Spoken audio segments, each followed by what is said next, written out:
آئی M F کو ایک نیا پروجیکٹ ملا ہے اور آئی ایم ایف نے ایک فکسڈ مہم شروع کر رکھی ہے پاکستان میں۔ ایک بڑی خبر یہ ہے کہ پاکستان نے گیس سیکٹر کے تقریباً 300 ارب روپے کے گردشی قرضوں کی جو سیٹلمنٹ ہے اس کا پروجیکٹ آئی ایم ایف کو دے دیا ہے۔ یہ ڈیولپمنٹ بہت بڑی ڈیولپمنٹ ہے۔ اس ڈیولپمنٹ کے بارے میں آج کے اس ویلاگ میں آپ کو بتاؤں گا ڈیٹیلز کے ساتھ کہ فرق کیا پڑے گا اور پاکستانی حکومت چاہتی کیا ہے، اس سے عوام جو ہے اس کو ریلیف مل پائے گا یا نہیں مل پائے گا۔ پلس جو سب سے امپورٹنٹ اس وقت سچویشن ہے وہ ہے مختلف چیلنجز جو کہ اس وقت پاکستان کو درکار ہیں۔ اس میں صرف یہ نہیں ہے کہ ہمیں ڈیفنس بجٹ بھی بڑھانا ہے، جو کہ حکومت اس کا ارادہ کر چکی ہے اور اس کا ذکر بھی ہو چکا ہے کہ ہم ڈیفنس بجٹ جو ہے وہ بڑھانے جا رہے ہیں، لیکن عوام کو بھی ریلیف ملے گا۔ اور تیسرا، احسن اقبال صاحب کا یہ بھی کہنا تھا کہ آئی ایم ایف کا ہمارے اس بجٹ پہ کوئی بوجھ نہیں ہے۔ تو جناب بوجھ اس لیے نہیں ہے کہ I M if he basically یہ بجٹ بنا رہا ہے، اور آپ کیسے ہو سکتا ہے کہ I M F friendly budget نہ بنائے؟ تو اس بار اس بجٹ میں آپ کو بڑے سرپرائزز ملنے جا رہے ہیں۔ آپ کو جہاں بتایا جا رہا ہے کہ آپ کو جو ہے مزید سہولیات دی جائیں گی، عوام جو ہے اس کی سہولت کے لیے سوچا جا رہا ہے، تو ایسا نہیں ہے۔ اس میں ایک چیز میں ضرور ایڈ کروں گا کہ مجھے نائجیریا ماڈل کے بارے میں پچھلے دنوں خبریں پڑھنے کا اتفاق ہوا، اور کچھ لوگ نائجیریا کو، جو کہ اس وقت پاکستان میں اپوزیشن میں ہے، نائجیریا کو ماڈل بنا کر پاکستان کی اکانومی پر طنز کر رہے تھے کہ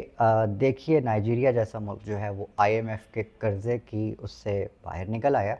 تو پاکستان جو ہے وہ کب نکلے گا؟ تو نائجیریا کی جو مثال ہے وہ اتنی آئیڈیل مثال بالکل بھی نہیں ہے۔ جو آئی ایم ایف کرتا ہے وہ مشترکہ طور پر پاکستان اور نائجیریا کے ساتھ، دونوں کے ساتھ، وہ میں بتاتا ہوں چند ایک پوائنٹس ہیں جس میں آپ کی جتنی بھی سبسڈیز ہیں وہ ختم کرنے کو بولتا ہے اور مانیٹرنگ زیادہ کر دیتا ہے، اس میں آپ کے ٹیکس بڑھانے کو بولتا ہے، اس میں مہنگائی جو ہے وہ، جس وقت نائجیریا نے آئی ایم ایف کے وہ تمام جو شرائط طے ہوئیں آخر میں وہ مان لیں، تو آپ کی جو کرنسی جتنی ڈی ویلیو ہوئی نائجیریا کی، وہ تاریخ میں اس سے پہلے نہیں ہوئی۔ اور آپ کو پتہ تو ہے کہ جو آپ کی کرنسی ہے اس کی ڈی ویلیویشن ہونا آپ کی اکانومی کے لیے کتنا زیادہ جو ہے وہ ایک کریشنگ ایلیمنٹ ہے، پہلی بات۔ اور دوسرا یہ کہ آپ کی جتنی بھی سبسڈیز ہیں انرجی سیکٹر میں، فوڈ سیکٹر میں، تعلیم میں، ترقی میں، آل دیٹ، بہت سارے مسائل چل رہے ہوتے ہیں ملک کے اندر۔ نائجیریا کے اندر یہ تمام سبسڈیز فوری طور پر ختم کر کے حکومت نے سب سے بڑی غلطی کی تھی۔ اس کا سب سے اچھا حل، بہتر حل ٹیکس کولیکشن کا اور جتنی بھی اکانومی کے ایلیمنٹس ہوتے ہیں ان کو سنبھالنے کا وہ یہ ہے۔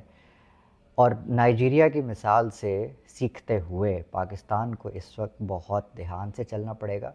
سبسڈیز اگر آپ نے ختم کرنی ہے تو وہ آہستہ آہستہ کریں، کیونکہ آئی ایم ایف تو فوری چاہتا ہے، تو وہ جو کہ ممکن نہیں ہے اس پورے معاملے میں۔ اب یہ جو آپ کرنے جا رہے ہیں، یہ جو گیس سیکٹر جو آپ نے اس وقت گردشی قرضوں کے خاتمے کا ایک پلان بنایا ہے، کہ اب وہ آئی ایم ایف دیکھے گا، آپ نے اپنی ساری وہ فائلز وغیرہ، اپنے سارے جو ریکارڈز ہیں اور آپ نے بیلنس شیٹس وغیرہ سب کچھ ان کے حوالے کر دیا ہے آئی ایم ایف کے، اور ان سے کہا ہے کہ جی اب جتنے بھی ادارے ہیں ان کے پروفٹس میں سے جو ہے وہ ان گردشی قرضوں کی ادائیگیاں اور ساری چیزیں جو ہیں وہ آپ مینیج کریں۔ اچھا، گردشی قرضے یہ ہوتے ہیں کہ اگر حکومت نے سبسڈی کا اعلان کیا ہے تو وہ متعلقہ اداروں، ایک ادارے کا دوسرے ادارے، دوسرے ادارے کا پھر اس سے اگلے ادارے، پھر ایک سرکل بن جاتا ہے جس میں جو ادائیگیوں کی عدم کہہ لیں، جو کیا کہتے ہیں اس کو، ادائیگیاں جو ہوتی ہیں وہ دیر سے کی جاتی ہیں، نہیں کی جاتی کچھ، تو حکومت کی جانب سے ان ادائیگیوں کا نہ ہونا بیسکلی اس اداروں کے بیچ میں سرکولیشن کے رکنے کا، اور پھر بجلی کی، گیس کی اور جو انرجی کی جو پروڈکشن ہے اس کے رکنے کا، پھر لوڈ شیڈنگ ہونے کا، مہنگائی ہونے کا، بجلی اور گیس مہنگے ہونے کا، یہ تمام سبب جو ہیں وہ یہ بنتا ہے۔ اس طرح سے جو ہے وہ یہ گردشی قرضے افیکٹ کرتے ہیں آپ کی اور میری لائف کو. تو اس کو اب ختم کرنے کا جو ان کو جو پلان ملا ہے, اس میں آئی ایم ایف کا جو سب سے بڑا اس وقت وہ جو چاہتا ہے وہ یہ چاہتا ہے کہ گیس سیکٹر میں جو عوام کو ملنے والی سبسڈی ہے وہ ختم کی جائے. تو آپ کی زندگیوں میں ہونے کیا جا رہا ہے خواتین و حضرات؟ سب سے بڑا چینج یہ آئے گا کہ یہ جو گیس کے پرائسز اس وقت ہیں وہ ایک دم جو ہے وہ بڑھ جائیں گے. اور ایسے ہوگا, ممکن ہے کہ آپ کو لگے کہ یار یہ گیس ہے یا پیٹرول ہے یا کیا, لائک ہم یہ کیا کہاں جا رہے ہیں. سو ایسے ہونے جا رہا ہے کہ گیس کے پرائسز ایک دم سے جو ہے وہ بڑھنے جا رہے ہیں, آپ کی سبسڈیز ختم ہو جائیں گی. اس کے علاوہ جو آپ کی جو معاملات ہیں وہ آئی ایم ایف کے ہاتھ میں جا رہے ہیں. اس میں سب سے بڑا جو حکومت کو اس وقت چیلنج ہے وہ یہ ہے کہ ڈیفنس بجٹ کو کیسے نکالا جائے. جیسے فیصل واؤڈا نے آتے ہی اعلان کیا تھا کہ اس میں ڈیفنس بجٹ جو ہے اس کو اتنا بڑھا دیا جائے کہ جو ایک عام فوجی کی تنخواہ ہے وہ ڈبل ٹرپل ہو جائے. اب 3 ٹائمز آپ نے تنخواہ بڑھانی ہے کسی ادارے کے کسی ایک رکن کی, تو اس کا مطلب پورے ادارے کی 6 لاکھ 8 لاکھ جتنی بھی ہماری فوج ہے اس پہ پھر اکارڈنگلی افیکٹ ہوگا, اور یہ ایک بہت بڑا بوجھ ہوگا ہماری اکانومی کے اوپر, جو کہ آلریڈی ابھی جس حالات سے گزر رہی ہے آپ کے سامنے آپ دیکھ سکتے ہیں. تو اس میں ایک طرف آئی ایم ایف, دوسری طرف یہ, اور وی آر فری فالنگ. ہم اس وقت جو پاکستان کی اکانومی ہے وہ فری فال کر رہی ہے, اور کچھ سمجھ نہیں آ رہی اس پوری سچویشن میں. جو اصل بڑا ایلیمنٹ ہے وہ پولیٹیکل سٹیبلائزیشن کا ہے, جس کو حکومت پاکستان, ریاست پاکستان اس وقت بالکل اگنور کر رہی ہے. اور ابھی تک کا جو میسج ہے پولیٹیکل ڈی اسٹیبلائزیشن کا, اس میں ریاست بالکل نہیں انٹرسٹڈ نظر آتی کہ اس میں پاکستان تحریک انصاف جو اس وقت سب سے بڑی اسٹیک ہولڈر ہے اس ملک کی, جس نے مینڈیٹ حاصل کیا 8 فروری کو, اس کو ذرا سی بھی اسپیس دینی ہے.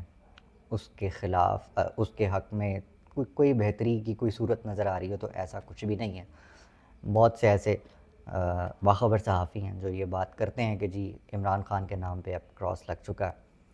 اور اسٹیبلشمنٹ کے بہت جو بگ وگز ہیں وہ خان صاحب کو نفرت کی نگاہ سے دیکھتے ہیں. تو جہاں یہ صورتحال ہو وہاں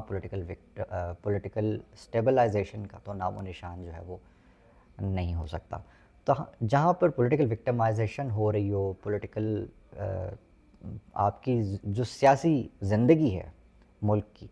وہی اسٹیبل نہ ہو, وہاں پہ پاکستان کی اکانومی جو ہے وہ کیسے ترقی کر سکتی ہے, کیسے اسٹیبل ہو سکتی ہے. یہ ایک تاحال بہت بڑا سوال ہے, موجود ہے, اور آج بھی سوال اٹھتے ہیں کہ جو آج دعوے کیے جاتے ہیں یہ جو ترقی ہو رہی ہے اس کے حوالے سے, کیا یہ واقعی جینون ہے, یا پھر ویسے ہی جیسے کہ آپ سیاست کو مینج کر رہے ہیں ویسے ہی آپ انفارمیشن کو بھی مینج کر رہے ہیں ڈنڈے کے زور پہ. اگلے ولاگ میں ملتے ہیں, تب تک خیال رکھیے گا. اللہ حافظ.